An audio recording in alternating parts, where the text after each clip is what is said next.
Irritable bowel syndrome ഈ വാക്ക് എല്ലാവർക്കും സുപരിചിതമല്ലെങ്കിലും ഇതുണ്ടാക്കുന്ന ലക്ഷണങ്ങൾ അല്ലെ ഇതിലൂടെ ഉണ്ടാകുന്ന ലക്ഷണങ്ങൾ എല്ലാവർക്കും തന്നെ അറിയാവുന്നതായിരിക്കാം.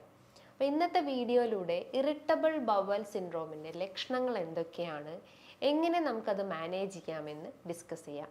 ഹായ്, ഞാൻ doctor Juhi Das, Q&B health കെയറിലെ ഹോമിയോപ്പതിക് ഫിസിഷ്യനാണ്.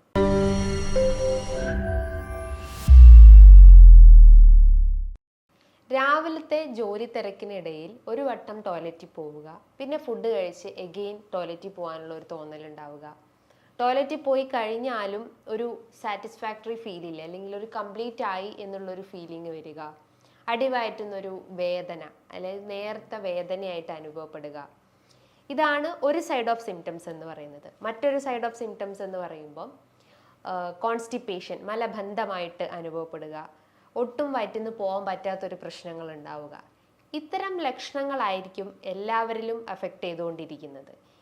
ഇതിൻ്റെ കാരണങ്ങളെന്ന് പറയുമ്പോൾ, അല്ലെങ്കിൽ ഈ ഒരു ഇറിറ്റബിൾ ബവൽ സിൻഡ്രോമിൻ്റെ മെയിൻ കാരണം എന്ന് പറയുന്നത് കുടലിൻ്റെ അമിതമായിട്ടുള്ള മൂവ്മെൻറ്റ്സ്, അല്ലെങ്കിൽ കുടലിൻ്റെ ആ ഒരു ചലനം അമിതമാകുമ്പോഴാണ് അത് വയറിളക്കമായിട്ട് പ്രസൻറ്റ് ചെയ്യുന്നത്. അതായത് ഡയേറിയ ഡോമിനേറ്റഡ് IBS എന്ന് പറയുന്നു. എന്നാൽ നേരെ തിരിച്ച് കുടലിൻ്റെ ചലനങ്ങൾ കുറഞ്ഞു പോകുന്നൊരവസ്ഥ, അല്ലെങ്കിൽ കുടലിൻ്റെ ചലനങ്ങൾ ഡിക്രീസ്ഡ് ആവുന്ന ഒരു സ്റ്റേജ് എന്ന് പറയുമ്പോഴാണ് കോൺസ്റ്റിപ്പേഷൻ, മലബന്ധമായിട്ട് പ്രസൻറ്റ് ചെയ്യുന്നത്. അതിനെയാണ് നമ്മൾ കോൺസ്റ്റിപ്പേഷൻ ഡോമിനൻറ്റ് IBS എന്ന് പറയുന്നത്. അപ്പോൾ രണ്ട് രീതിയിലായിട്ടാണ് മെയിൻ ലക്ഷണങ്ങൾ എന്ന് പറയുന്നത്.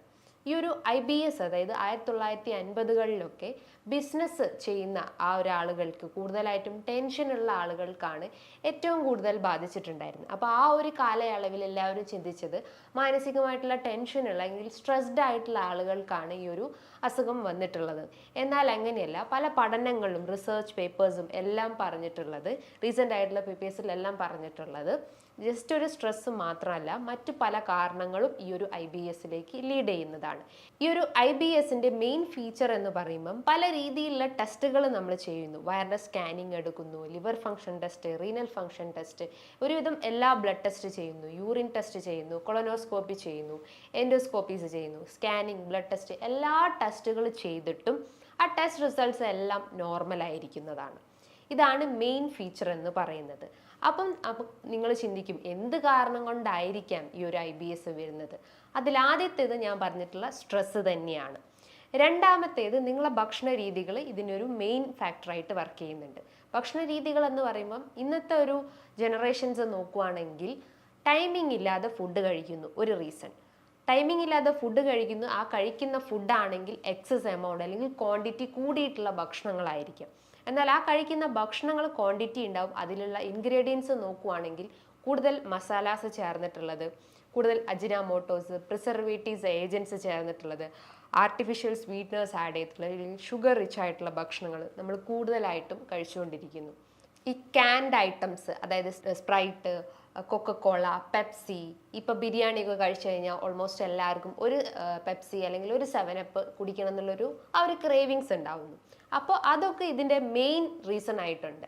അതേപോലെ കൂടുതൽ മസാലാസ്, കഫീൻ റിച്ച് ആയിട്ടുള്ള കോഫി, ചോക്ലേറ്റ്സ്, ഡാർക്ക് ചോക്ലേറ്റ്സ്, അതേപോലെ ആൽക്കഹോൾ ഇൻടേക്ക്, മറ്റ് ഹാബിറ്റ്സ് ആയിട്ടുള്ള സ്മോക്കിംഗ് അഡിക്ഷൻസ് എല്ലാം ഇതിൻ്റെ ഒരു റീസൺ ആണെന്ന് പറയാം. അതേപോലെ തന്നെ മറ്റൊരു റീസൺ, അതായത് നമ്മൾ ശരീരത്തിൽ അകത്ത് നടക്കുന്ന ഒരു റീസൺസ് എന്ന് പറയുന്നത്, നമുക്കറിയാം നമ്മളെ കുടലിൽ നല്ല ബാക്ടീരിയാസും അതേപോലെ തന്നെ ചീത്ത ബാക്ടീരിയാസും ഉണ്ട്. ഈ ബാക്ടീരിയാസിൻ്റെ ധർമ്മം എന്താണ്? നമ്മളെ ദഹനത്തിനെ സഹായിക്കുന്നതാണ്, കുടൽ മൂവ്മെൻറ്റ്സിനെ എല്ലാം സഹായിക്കുന്നതാണ് ബാക്ടീരിയാസിൻ്റെ ധർമ്മം എന്ന് പറയുന്നത്. Small intestinal bacterial over growth എന്ന് പറയുമ്പം സ്മോൾ ഇൻറ്റസ്റ്റൈനിൻ്റെ അകത്ത് ഇരിക്കുന്ന ബാക്ടീരിയാസ് എല്ലാം ലാർജ് ഇൻറ്റസ്റ്റൈനിൽ പോയിട്ട് ഡിപ്പോസിറ്റ് ചെയ്യുന്നു, അല്ലെങ്കിൽ ലാർജ് ഇൻറ്റസ്റ്റൈനിൽ പോയിട്ട് കൂടുതലായിട്ടും മൈക്രോബിയൽ ആക്ടിവിറ്റീസ് ഉണ്ടാക്കുന്നു. അപ്പം ഈ ഒരു സ്ഥലത്ത് ജോലി ചെയ്യേണ്ട ബാക്ടീരിയാസ് എല്ലാം അതിൻ്റെ സ്ഥാനം മാറി മറ്റൊരു സ്ഥലത്തേക്ക് പോയി ജോലി ചെയ്യുന്നു. അപ്പോൾ അവിടെ ഒരു ഇംബാലൻസ് വരുന്നു. ഇവിടെ നടക്കേണ്ട ഫങ്ഷൻസ് എല്ലാം ഓപ്പോസിറ്റ് ആയിട്ട് മറ്റൊരു ഏരിയാസിലേക്ക് നടക്കുന്നു. അങ്ങനെ ഒരു പ്രശ്നം വരുമ്പോഴാണ് ഒന്നെങ്കിൽ അത് കോൺസ്റ്റിപ്പേഷൻ ആയിട്ടും അല്ലെങ്കിൽ ഡയറി ആയിട്ടും പ്രസൻറ്റ് ചെയ്യുന്നത്. അപ്പോൾ ഈ ബാക്ടീരിയാസിൻ്റെ ഒരു ഇംബാലൻസ് വരുമ്പോഴാണ് കുടലിലെ മൂവ്മെൻറ്റ്സ് ഡിസ്റ്റർബ് ആവുന്നത്, അതായത് പെരിസ്റ്റാൾട്ടിക് മൂവ്മെൻറ്റ്സിൽ വേരിയേഷൻസ് കാണിക്കുന്നത്. അങ്ങനെയാണ് ഈ സിംറ്റംസ് ആയിട്ട് പ്രസൻറ്റ് ചെയ്യുന്നത്. പ്രിഡോമിനൻറ്റ് സിംറ്റംസ് അല്ലെങ്കിൽ മെയിൻ സിംറ്റംസ് ആയിട്ട് പ്രസൻറ്റ് ചെയ്യുന്നതാണ് ഞാൻ പറഞ്ഞിട്ടുള്ള ഈ ഒരു മലബന്ധം, വയറിളക്കം പ്രശ്നങ്ങൾ. മറ്റ് ലക്ഷണങ്ങളായിട്ട് നമുക്ക് പറയാം വെയിറ്റ് കുറഞ്ഞു പോകുന്ന ഒരവസ്ഥ. പലരും ചിന്തിക്കും ഇങ്ങനെ വെയിറ്റ് കുറഞ്ഞു പോകുമ്പോൾ അയ്യോ എനിക്ക് ക്യാൻസർ ആണോ എന്ന് വരെ ആളുകൾ ചിന്തിച്ചിട്ടുണ്ട്. അപ്പം അതിൻ്റെ റീസൺസ് എന്താണ്? കൃത്യമായിട്ട് ബോഡിയിൽ അബ്സോർപ്ഷൻ നടക്കുന്നില്ല. നമ്മൾ കഴിക്കുന്ന ഭക്ഷണത്തിൽ നിന്നും ന്യൂട്രിയൻസ് ഒന്നും വലിച്ചെടുക്കാൻ പറ്റുന്നില്ല, അല്ലെങ്കിൽ വലിച്ചെടുക്കാൻ സഹായിക്കുന്ന ബാക്ടീരിയാസ് അവിടെ കൃത്യമായിട്ട് പ്രവർത്തിക്കുന്നില്ല. അതുകൊണ്ടാണ് ഈ ഒരു IBS പേഷ്യൻസിന് വെയിറ്റ് കുറഞ്ഞു പോകുന്ന ഒരു റീസൺസ് എന്ന് പറയുന്നത്. അതേപോലെ അവർക്ക് ക്ഷീണം അനുഭവപ്പെടാം. ടോയ്ലറ്റിൽ പോയി കഴിഞ്ഞാലും ആകെ ഒരു നനഞ്ഞു കുളിച്ചൊരവസ്ഥയായിരിക്കാം. പെട്ടെന്ന് തന്നെ ക്ഷീണം അനുഭവപ്പെടാം, വേർത്ത് പോകുന്ന ഒരവസ്ഥ, അടിവയറ്റുന്ന ഒരു കടച്ചിൽ പോലെ, ഒരു ക്രാംസ് പോലെ ഫീൽ ചെയ്യുന്നു. ടോട്ടലി ബോഡി ഒരു വീക്ക് സ്റ്റേജിലോട്ട് പോകാനുള്ള ചാൻസസ് വളരെ കൂടുതലാണ്.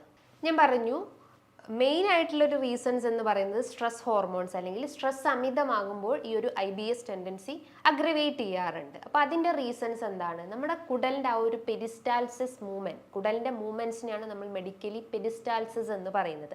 ആ പെരിസ്റ്റാൾസിസ് മൂവ്മെൻറ്റിനെ സഹായിക്കുന്നതാണ് ഹോർമോൺസ്. അതായത് ആ ഒരു മൂവ്മെൻറ്റ്സിനെ പ്രൊമോട്ട് ചെയ്യുന്നതാണ് ശരീരത്തിൽ ഉണ്ടാകുന്ന ഹോർമോൺസ് എന്ന് പറയുന്നത്. Especially serotonin hormones. Serotonin hormones നമുക്ക് സ്ട്രെസ് ഉണ്ടാകുമ്പോൾ അല്ലെങ്കിൽ നമ്മൾ ഹാപ്പി ആയിട്ട് ഇരിക്കുമ്പോഴൊക്കെ ആ ഒരു ബാലൻസ് ചെയ്യുന്നതാണ്. എന്നാൽ നമ്മൾ കൂടുതലായിട്ടും സ്ട്രെസ്ഡ് ആയിട്ടുള്ള ആളുകളാണെങ്കിൽ ഈ സെറോട്ടോണിൻ ഹോർമോൺസിൽ വേരിയേഷൻസ് കാണിക്കുന്നു, അല്ലെങ്കിൽ അത് ഒരു ലോ സ്റ്റേജിലോട്ട് പോകുന്നു. അതിൻ്റെ ഭാഗമായിട്ട് ഈ ഒരു പെരിസ്റ്റാൾട്ടിക് മൂവ്മെൻറ്റ്സിൽ വേരിയേഷൻസ് കാണിക്കുന്നു. അങ്ങനെയാണ് നമുക്ക് ഈ ഒരു കുടലിൻ്റെ മൂവ്മെൻറ്റ്സ് ലോ ആവുമ്പം കോൺസ്റ്റിപ്പേഷൻ അല്ലെങ്കിൽ ഡയറിയ പോലത്തെ സിംറ്റംസ് കാണിക്കുന്നത്. ഇനി ഈ ഒരു IBS രോഗി അല്ലെങ്കിൽ ഒരു ഇറിറ്റബിൾ ബവൽ സിൻഡ്രോം ഉള്ള പേഷ്യൻസ് ശ്രദ്ധിക്കേണ്ട കാര്യങ്ങൾ എന്ന് പറയുമ്പം ഭക്ഷണ രീതികൾ നോക്കുവാണെങ്കിൽ പ്രോപ്പർ ടൈമിങ്ങിൽ ഫുഡ് കഴിക്കാൻ ശ്രമിക്കുക. കൃത്യ ടൈമിങ്ങിൽ നിങ്ങൾ ഡെയിലി ഒരു 7 o'clock ഡിന്നർ കഴിക്കുകയാണെങ്കിൽ നെക്സ്റ്റ് ഡേ തന്നെ 7 o'clock മെയിൻറ്റെയിൻ ചെയ്യാൻ ശ്രമിക്കുക. ഒരു ഫുഡ് കഴിച്ച് അറ്റ്ലീസ്റ്റ് ഒരു 3 to 4 hours ഗ്യാപ്പ് കൊടുക്കുക.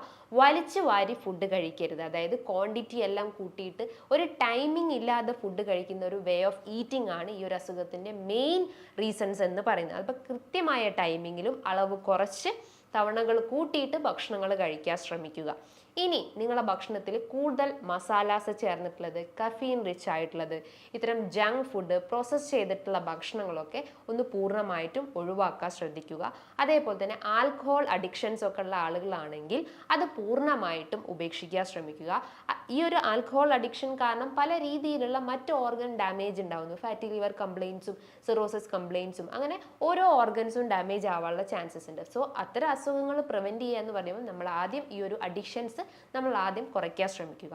നമുക്കറിയാം ഈ ഒരു small intestinal bacterial over growth അല്ലെങ്കിൽ ബാക്ടീരിയാസിൻ്റെ മെയിൻ ഒരു ഇൻഗ്രീഡിയൻസ് അല്ലെങ്കിൽ മെയിൻ വളം എന്ന് പറയുന്നത് നമ്മൾ കഴിക്കുന്ന ഷുഗറാണ്, അല്ലെങ്കിൽ കാർബോഹൈഡ്രേറ്റ്സ് ആണ്. അപ്പോൾ ഈ ഒരു കാർബോഹൈഡ്രേറ്റ്സിന് ഇൻടേക്ക് ആദ്യം റെഡ്യൂസ് ചെയ്യാൻ ശ്രമിക്കുക. അതായത് അളവ് കുറയ്ക്കുക, അല്ലെങ്കിൽ ഷുഗറിൻ്റെ അളവ് പരമാവധി കുറയ്ക്കാൻ ശ്രമിക്കുക. ഈ പേസ്ട്രീസ്, ഐസ്ക്രീംസ്, ചോക്ലേറ്റ്സ്, ബിസ്ക്കറ്റ്സ്, ഇതിലൊക്കെ ധാരാളം ഷുഗർ റിച്ച് ആയിട്ടുണ്ട്. അല്ലെങ്കിൽ നമ്മൾ ആ ഒരു ജസ്റ്റ് ഒരു ഐസ്ക്രീം പാക്കറ്റിൻ്റെ പുറത്ത് നോക്കിക്കഴിഞ്ഞാൽ അതിൻ്റെ കാർബോഹൈഡ്രേറ്റ്സിൻ്റെ ക്വാണ്ടിറ്റി അല്ലെങ്കിൽ ഇൻഗ്രീഡിയൻസിൻ്റെ ആ ഒരു ലിസ്റ്റിൽ എഴുതി കഴിഞ്ഞാൽ അതിൽ നമ്മൾ കണ്ടിട്ടുണ്ടാകും കാർബോഹൈഡ്രേറ്റ്സ് ഇത്ര ഗ്രാം, ഫാറ്റ്സ് ഇത്ര ഗ്രാം, സാച്ചുറേറ്റഡ് ഫാറ്റ്സ് ഇത്ര ഗ്രാം എന്നതൊക്കെ നമ്മൾ ഡീറ്റെയിൽ ആയിട്ട് കണ്ടിട്ടുണ്ട്. അപ്പോൾ അതിലൊക്കെ പ്രിഡോമിനൻ്റ് ആയിട്ടുള്ളത് എന്താണ്? ഷുഗറാണ്. അപ്പോൾ ഈ ഒരു ഷുഗറാണ് ഈ ഒരു അസുഖത്തിൻ്റെ മെയിൻ. അല്ലെങ്കിൽ കൂടുതൽ സ്വീറ്റ് ആയിട്ടുള്ള ഭക്ഷണങ്ങൾ കഴിക്കുമ്പോഴാണ് ഈ ബാക്ടീരിയാസ് ഇങ്ങനെ അമിതമായിട്ട് പെറ്റുപെരുകുന്നത്, അല്ലെങ്കിൽ ഒരു ഇംബാലൻസ് നമ്മളെ കുടലിൽ ക്രിയേറ്റ് ചെയ്യുന്നത്. അപ്പോൾ ഷുഗർ പൂർണ്ണമായിട്ടും ഒഴിവാക്കാൻ ശ്രമിക്കുക. ഇനി ധാരാളം വെള്ളം കുടിക്കുക. അതായത് നമ്മൾ ഭക്ഷണത്തിനോടൊപ്പം ഒരിക്കലും വെള്ളം കുടിക്കരുത്. ഒന്നെങ്കിൽ ഭക്ഷണത്തിന് മുൻപായിട്ട് ഒരു 10 മിനിറ്റ് മുന്നായിട്ട് വെള്ളം കുടിക്കാൻ ശ്രമിക്കുക, അല്ലെങ്കിൽ 10 മിനിറ്റ് ശേഷമായിട്ട് വെള്ളം കുടിക്കാൻ ശ്രമിക്കുക. അത് തിളപ്പിച്ചാറിയ വെള്ളം മാത്രം കുടിക്കാൻ ശ്രമിക്കുക. ഇനി നിങ്ങളെ ഭക്ഷണത്തിൽ കുറച്ച് സ്റ്റീം ചെയ്തിട്ടുള്ള ഭക്ഷണങ്ങൾ കഴിക്കാൻ ശ്രമിക്കുക. അതായത് നമ്മൾ ആവിയിൽ വേവിച്ചിട്ടുള്ള ഭക്ഷണങ്ങൾ കഴിക്കാൻ ശ്രമിക്കുക. ഫെർമെൻറ്റഡ് ആയിട്ടുള്ള ഭക്ഷണങ്ങൾ, നമുക്ക് ഉപ്പിലിട്ട ഭക്ഷണങ്ങളൊക്കെ കഴിക്കുകയാണെങ്കിൽ നല്ല ബാക്ടീരിയാസിൻ്റെ ആ ഒരു ഗ്രോത്ത് നമുക്ക് ഇൻക്രീസ് ചെയ്യാൻ സഹായിക്കുന്നതാണ്. ധാരാളം പ്രോബയോട്ടിക്സ് എടുക്കാൻ ശ്രമിക്കുക. ഈ തൈര്, മോര്, പഴങ്കഞ്ഞി, ഇതിലൊക്കെ നല്ല ബാക്ടീരിയൽ അല്ലെങ്കിൽ നമ്മൾ ആ ഒരു ഗട്ട് ഫ്ലോറ മെയിൻറ്റെയിൻ ചെയ്യാൻ സഹായിക്കുന്നതാണ്. നമുക്ക് മോരിൻ്റെ അകത്ത് ജസ്റ്റ് ഒന്ന് കറിവേപ്പില ജ്യൂസാക്കി അരച്ചിട്ടൊക്കെ ആഡ് ചെയ്ത് കുഴിക്കുകയാണെങ്കിൽ നല്ലതാണ്. അതായത് നമ്മളെ നല്ല ആ ഒരു ഗട്ട് ഫ്ലോറ മെയിൻറ്റെയിൻ ചെയ്യാൻ സഹായിക്കുന്നതാണ്. അതേപോലെ ഞാൻ കണ്ടിട്ടുണ്ട് ഈ ഒരു IBS രോഗികൾക്ക് ഇത്തരം പാല് കുടിച്ചു കഴിഞ്ഞാലോ അല്ലെങ്കിൽ ഗോതമ്പ് ചേർത്തിട്ടുള്ള ഭക്ഷണങ്ങളൊക്കെ കഴിക്കുമ്പോൾ ഒരു ഇൻടോളറൻസ്, ചിലപ്പോൾ മേ ബി അതൊരു ഡയറി ആയിട്ട് പ്രസൻറ്റ് ചെയ്യുന്നു, അല്ലെങ്കിൽ വയറിളക്കമായിട്ട് പ്രസൻറ്റ് ചെയ്യുന്നു, അങ്ങനെ ഒരു ഇൻടോളറൻസ് ഫീൽ ചെയ്യുന്നത് കണ്ടിട്ടുണ്ട്. അപ്പോൾ അതിൻ്റെ റീസൺസ് എന്താണ്? ആ ഒരു ഗ്ലൂട്ടൻ റിച്ച് ആയിട്ടുള്ള ഭക്ഷണങ്ങൾ അല്ലെങ്കിൽ ലാക്ടോസ് റിച്ച് ആയിട്ടുള്ള ഭക്ഷണങ്ങൾ നമ്മൾ എടുക്കുമ്പോൾ അതിനെ ഡൈജസ്റ്റ് ചെയ്യാനുള്ള എൻസൈംസ് ആബ്സെൻ്റ് ആയിരിക്കുന്നു. അതായത് ആ ഒരു എൻസൈംസ് കൃത്യമായിട്ട് പ്രവർത്തിക്കണമെങ്കിൽ ആ ഒരു ബാക്ടീരിയൽ ഗ്രോത്ത് അവിടെ വേണം. അപ്പോൾ ആ ഒരു എൻസൈംസ് ആബ്സെൻ്റ് ആകുമ്പോഴാണ് അതൊരു ഇൻടോളറൻസ് ആയിട്ട് നമ്മുടെ ബോഡിയിൽ ക്രിയേറ്റ് ചെയ്യുന്നത്. ഗ്ലൂട്ടൻ ഇൻടോളറൻസോ അല്ലെങ്കിൽ ലാക്ടോസ് ഇൻടോളറൻസ് നമ്മുടെ ബോഡിയിൽ ക്രിയേറ്റ് ചെയ്യുന്നത്. സോ ഇത്തരം IBS പേഷ്യൻസ് ആണെങ്കിൽ നിങ്ങൾക്ക് പാല്, അതേപോലെ തന്നെ വീറ്റ്, ഗ്ലൂട്ടൻ റിച്ച് ആയിട്ടുള്ള ഭക്ഷണങ്ങളൊക്കെ അളവ് കുറയ്ക്കുന്നതാണ് കുറച്ചുകൂടി ബെറ്റർ ആയിട്ടുള്ള കാര്യം. അതേപോലെ നിങ്ങൾ ഒരിക്കലും ഫ്രൂട്ട്സ് ജ്യൂസി ഫോമാക്കി കുടിക്കരുത്. അല്ലെങ്കിൽ ആ ഒരു ഫൈബർ എല്ലാം കട്ട് ചെയ്തിട്ട് ആ ഒരു ജ്യൂസി ഫോമാക്കി കുടിക്കുമ്പം എഗെയിൻ ആ ഒരു ഷുഗർ ടെൻഡൻസി നമ്മുടെ ബോഡിയിൽ റേസ് ചെയ്യുന്നു. അതായത് ആ ഒരു ബാക്ടീരിയാസിന് കൂടുതൽ വളമായിട്ട് നമ്മൾ കൊടുക്കുന്നു. അപ്പോൾ ഒരിക്കലും ഫ്രൂട്ട്സ് ജ്യൂസ് ആക്കരുത്. ആ ഒരു ഫ്രഷ് ഫോമിൽ തന്നെ കട്ട് ചെയ്തിട്ട് ഒലിവ് ഓയിൽസ് ഒക്കെ ആഡ് ചെയ്ത് ഒരു നേരത്തെ ആഹാരമാക്കി കഴിക്കാൻ ശ്രമിക്കുക. ഈ കാര്യങ്ങൾ നിങ്ങൾ ഡെയിലി അല്ലെങ്കിൽ ഒരു മാസം കൃത്യമായിട്ടൊന്ന് ഫോളോ ചെയ്ത് നോക്കൂ. ഒരു മരുന്നും ഒന്നും ഇല്ലാതെ നമുക്ക് ഈ ഒരു IBS കംപ്ലയിൻസ് റെഡ്യൂസ് ചെയ്യാൻ സഹായിക്കുന്നതാണ്. ഹോമിയോപ്പതി ആസ്പെക്ട്സ് നോക്കുകയാണെങ്കിൽ ഇത്തരം ദഹന സംബന്ധമായിട്ടുള്ള ബുദ്ധിമുട്ടിന് ധാരാളം മെഡിസിൻസ് അവൈലബിൾ ആണ്. ഇനി ഇതുമായി ബന്ധപ്പെട്ട് എന്തെങ്കിലും ഡൗട്ട്സ് ഉണ്ടെങ്കിൽ താഴെ കാണുന്ന നമ്പറിൽ കോൺടാക്റ്റ് ചെയ്യാവുന്നതാണ്. നല്ലൊരു ഹെൽത്ത് ടോപ്പിക്കുമായി വീണ്ടും കാണാം. Thank you.